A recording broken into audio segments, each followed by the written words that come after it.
গ্রেপ্তার না করেও যদি তদন্ত করে বিভিন্ন তথ্য পাওয়া যায় তাহলে সেটা সংগৃহীত হয়েছে। এরপর আরও গভীর তদন্তের জন্য যদি প্রয়োজন হয় তাকে নিয়ে হেফাজতে নিয়ে জিজ্ঞাসাবাদ করা যেতেই পারে। কিন্তু সেক্ষেত্রে একটা প্রশ্ন থেকে যায়, তা হচ্ছে রাজনৈতিক সদিচ্ছা। আমাদের দেশের তদন্তকারী সংস্থাগুলো তারা সাধারণত রাজনৈতিক প্রশাসন দ্বারা প্রভাবিত হয়। সেখানেই পিসি এবং মামার একটা সম্পর্ক আছে, বাজারে চালু আছে না। মামা এবং পিসি মিলে যদি পরিকল্পনা করে থাকে, সেই পরিকল্পনার একটা অংশ হিসেবে হয়তো সবাইকে গ্রেপ্তার করা হচ্ছে না। মুখ্যমন্ত্রী তো জানেন না যে তিনি ঘুম থেকে উঠেছেন। তিনি কি জানতেন? তিনি তো জানেন না যে খিদে পেলে ওর খেতে হয়। উনি কিছুই জানেন না, উনি এতটাই নাদান, উনি কিচ্ছু জানেন না। শুধু উনি ক্যাবিনেট মিটিং করে সিদ্ধান্ত নেন যে যারা চুরি করেছে তাদের বাঁচাও, তার জন্য জনগণের করের টাকা যদি ব্যয় হয় হোক, সেটা উনি। স্যার, প্রাইমারির যে মামলা 32,000-এর চাকরি নিয়ে এখনো প্রশ্নের মুখে রয়েছে, বিভিন্ন অভিযোগ উঠছে। এর মধ্যে একেবারে সিবিআইয়ের থার্ড সাপ্লিমেন্টারি চার্জশিটে অভিষেক ব্যানার্জির নাম, আপনি নিজেই সেটা কোর্টে রিড আউট করলেন। কি হয়েছিল বা থার্ড সাপ্লিমেন্টারি চার্জশিটে কি রয়েছে বিষয়টি যদি একটু বলেন। না, যেহেতু এই 32,000 নিয়োগের প্রক্রিয়া নিয়ে প্রশ্ন ছিল, সেখানে আইনি দিকটা আমরা সওয়াল করলাম। কিন্তু তারপর একটা প্রশ্ন যেটা বারবার সরকার পক্ষ থেকে বলা হচ্ছিল, সরকার পক্ষ বা বিরোধী পক্ষ থেকে, যে কোনো দুর্নীতি হয়নি। ওদের কাছে দুর্নীতির সংজ্ঞা হচ্ছে টাকা পয়সার বিনিময়ে। আমার কাছে দুর্নীতির সংজ্ঞা হচ্ছে সততার সঙ্গে নিয়মকে না মেনে কাজ করাটাই দুর্নীতি। যাই হোক, সেটা ব্যাপক অর্থ।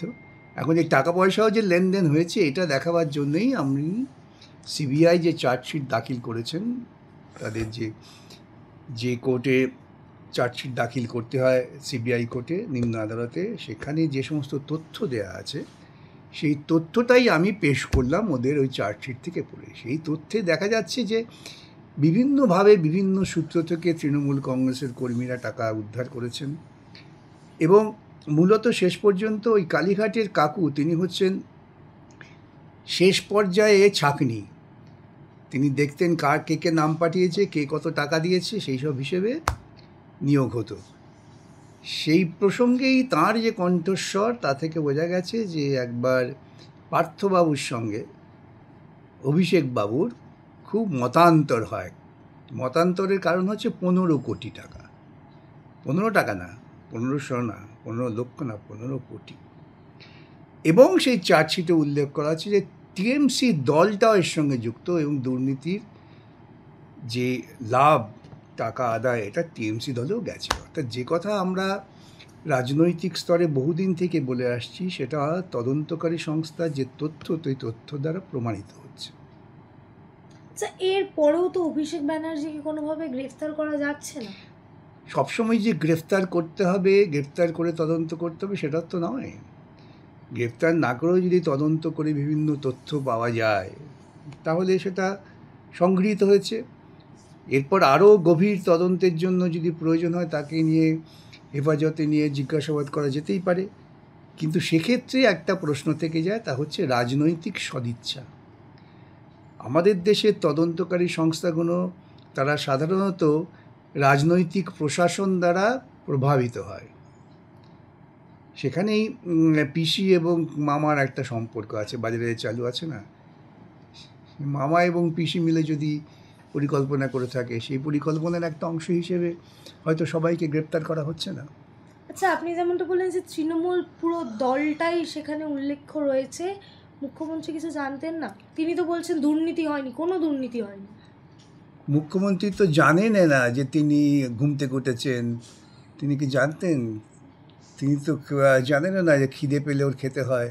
উনি কিছুই জানেন না, উনি এতটাই নাদান, উনি কিচ্ছু জানেন না। শুধু উনি ক্যাবিনেট মিটিং করে সিদ্ধান্ত নেন যে যারা চুরি করেছে তাদের বাঁচাও, তার জন্য জনগণের করের টাকা যদি ব্যয় হয় হোক, সেটা উনি জানেন। কিন্তু জনগণের করের টাকা এইভাবে যে তিনি বিভিন্ন আইন আদালত উকিলদের দিচ্ছেন, সেই হিসেবও ইতিমধ্যে সামনে এসছে। চাকরি তো যাচ্ছেই, চাকরিগুলো কেন দিচ্ছেন না? তাহলে নিয়োগ করছেন না কেন? সেটা তো প্রশ্ন করা উচিত আপনাদের পিসিমণিকে, আমি কী করে জবাব দেবো?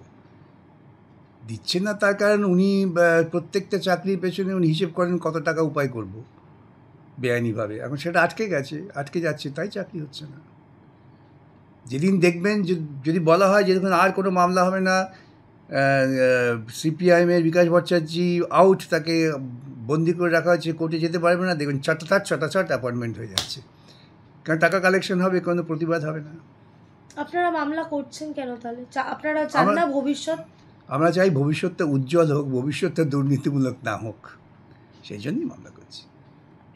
এসএসসির ক্ষেত্রেও সুপ্রিম কোর্টেও আমরা শুনানি হলো সেই দিনই, যেদিন প্রাথমিকের শুনানি হয়েছিল, সুপ্রিম কোর্টের পক্ষ থেকে বলা হয়েছে যে কোনো দাগি প্রার্থী যেন চাকরির ফাঁক থেকে না যেতে পারে ফল প্রকাশের পরে। সুপ্রিম কোর্ট নিজে পর্যবেক্ষণ করবে, সেটা করতেই হবে, সুপ্রিম কোর্টের অর্ডার তো আছেই। তবু তো এখনও কন্টেম্পটা শুনানি হচ্ছে না। কন্টেম্পটা শুনানি হলে পরে আরও কঠোরভাবে ব্যবস্থা নেওয়া হবে। এই তো নভেম্বর প্রথম সপ্তাহে একেবারে ফল প্রকাশ রয়েছে, দেখা যাক কী হয়।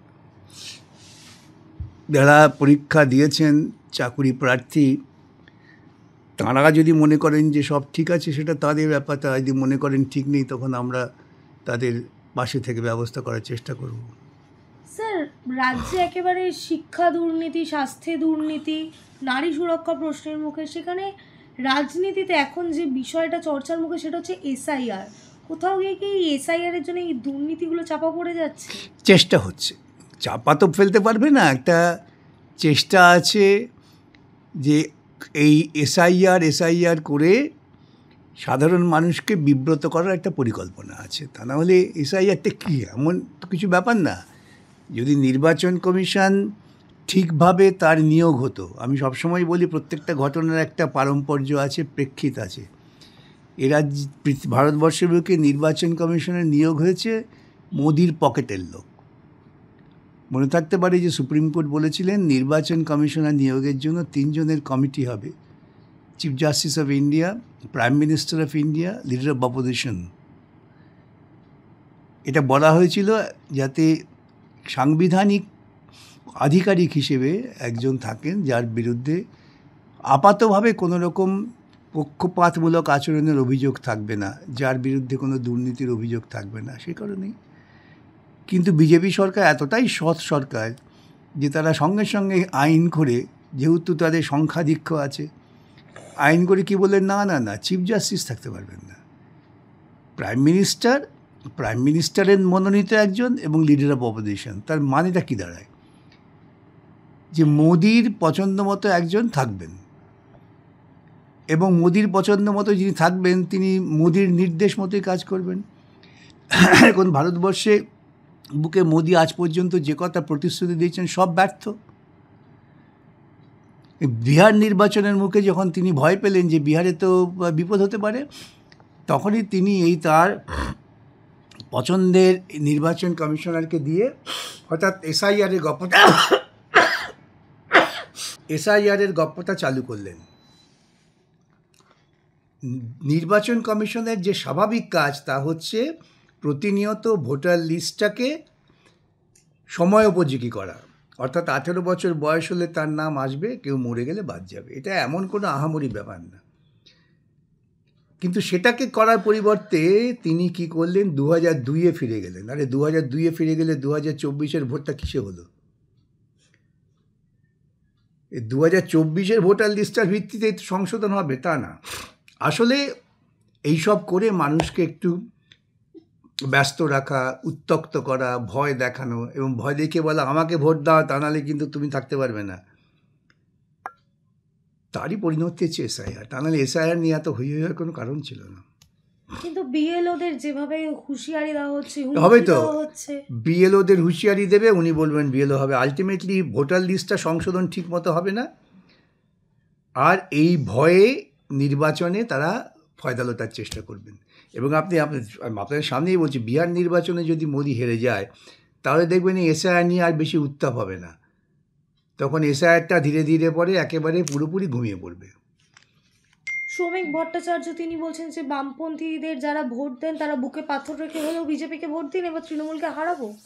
আসলে শ্রমিক ভট্টাচার্য তো বিজেপির মধ্যে একটা সেন্সিবল পারসন। উনি বুঝতে পারছেন যে বামপন্থীরাই হচ্ছে একমাত্র নিয়ন্ত্রক শক্তি পশ্চিমবঙ্গের বুকে এবং ভারতবর্ষের বুকেও আগামী দিনে। তাই তিনি তার একটা অত্যন্ত মানসিকভাবে হতাশগ্রস্তের বুঝতে পারছেন যে বিজেপির ক্ষমতা আসার সম্ভাবনা নেই, বিজেপিরও সম্ভাবনা নেই, আর বিজেপির ছোটো বোন মমতার বিরুদ্ধে মানুষের ক্ষোভ। অতএব এই দাদা দিদি দুজনেই বিপদে পড়েছেন। তাই এখন তিনি বলছেন যে আপনারা অন্ততপক্ষে বিজেপিকে ভোটটা দিন। আসলে সমস্ত মানুষ তারা নিজেরা উপলব্ধি করেছেন যে প্রশাসনিক ক্ষমতায় বিজেপি আর তৃণমূলকে রাখা যায় না, তাই তারা বামপন্থার দিকে ফিরছেন। সেই জন্যেই এই আকুল আবেদন। স্যার একেবারেই শেষ প্রশ্ন, এই এসআইআর এর জন্য আমরা শাসক বিরোধী তরজা দেখতে পাচ্ছি বিভিন্ন ক্ষেত্রে। তৃণমূল বলছে বিজেপি হেরে যাবে, বিজেপি বলছে তৃণমূল হেরে যাবে। এসআইআর এর জন্য বামপন্থীদের ভোট বাক্সে এটা কি প্রভাব পড়বে আপনার? আমরা তো বলছি সঠিক ভোটার লিস্ট তৈরি করো, মানুষকে নির্বিঘ্নে ভোট দিতে দাও। আমি আগেও বলেছি আপনাদের কাছে, আজও বলছি, তৃণমূল বিজেপি হাওয়া হয়ে যাবে, এই মান্থার ঝড়ে উড়ে চলে যাবে। কিন্তু ভোটটা ঠিকমতো করতে দিতে হবে এবং ভোটার লিস্টটাও ঠিকমতো তৈরি করতে হবে।